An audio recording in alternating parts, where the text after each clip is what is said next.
এখন আমরা জাভাস্ক্রিপ্ট লেখা শুরু করব। এর জন্য আমরা ওপেন করব জাভাস্ক্রিপ্ট ফাইলটা। জাভাস্ক্রিপ্ট লেখা শুরু করার আগে আমরা আগে দেখে নিই যে আমরা কি করতে যাচ্ছি। আমরা চাচ্ছি যখন ইনপুট বক্সে কোনো কিছু লেখা হবে, সে ধরলাম আমি যখন ইনপুট বক্সে লিখলাম হ্যালো, হ্যালো লেখার পর যখন আমরা অ্যাড টেক্সট বাটনে ক্লিক করব, তখন হচ্ছে এই যে লেখাটা আছে, এই লেখাটা নিচে যে লিস্ট কন্টেইনার আছে, এই লিস্ট কন্টেইনার ভিতরে লিস্ট আকারে অ্যাড হতে থাকবে। আমরা যতগুলো অ্যাড বাটনে ক্লিক করব ততগুলো অ্যাড এখানে হতে থাকবে।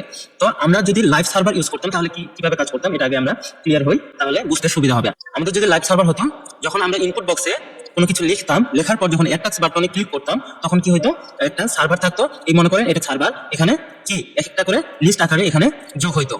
আমরা যখন লাইভ সার্ভার ইউজ করতাম তখন কি হতো, আমরা যখন ইনপুট বক্সে কোনো কিছু লিখতাম, লেখার পরে অ্যাড টেক্সট বাটনে যখন আমরা ক্লিক করতাম, তখন হচ্ছে এই সার্ভারে এড হতে থাকতো। তারপরে যখন আমরা এই যে লিস্ট কন্টেইনার এখানে আছে, এই যে লিস্ট কন্টেইনার আছে, এই কন্টেইনারের ভিতরে হচ্ছে আমাদের একটা করে কি লিস্ট আছে। এখন যদি আমরা লিস্ট আকারে এখানে শো করাইতে চাইতাম, তখন আমরা সার্ভার থেকে কল করতাম, কল করার পর এখানে আমরা শো করাই দিতাম। যেহেতু এখন আমরা লোকালি তৈরি করতেছি, সেহেতু আমরা কি করব, এই যে সার্ভারের পরিবর্তে আমরা কি করবো, একটা অ্যারে ক্রিয়েট করবো। এখানে অ্যারে ক্রিয়েট করবো। অ্যারে ক্রিয়েট করার পর এই অ্যারের ভিতরে হচ্ছে আমরা এই যে হ্যালো লেখার পর অ্যাড টেক্সট বাটনে যখন ক্লিক করবো, তখন যে ইনপুট টেক্সটটা এটা একটা আইডি সহ একটা অ্যারেতে অবজেক্ট আকারে সেভ করবো। দেন আমরা এটাকে লিস্ট কন্টেইনার ভিতরে, এখানে আমরা লিস্ট কন্টেইনারের ভিতরে অ্যাড করাবো। তো বিষয়টি ক্লিয়ার।